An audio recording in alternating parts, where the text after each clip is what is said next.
আসসালামু আলাইকুম। সবাই কেমন আছেন? আর আমরা মোটেও ভালো নেই, কেননা আমাদের এলাকার পরিস্থিতি খুবই ভয়াবহ। দেখতে পাচ্ছেন এই যে পাকা ধান, অনেক উঁচু জায়গা পানির মধ্যে আছে।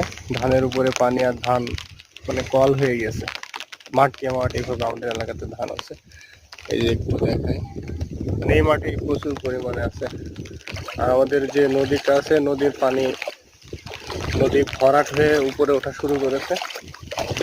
আমরা মোটামুটি সব থেকে উঁচু জায়গায় বসবাস করি, তারপরও এই পরিবেশ, এই পরিস্থিতি। যাক, আল্লাহ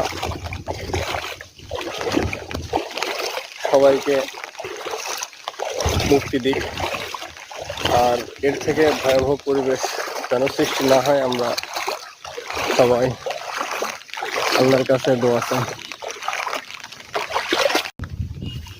আসলে অবস্থা খুব ভয়াবহ।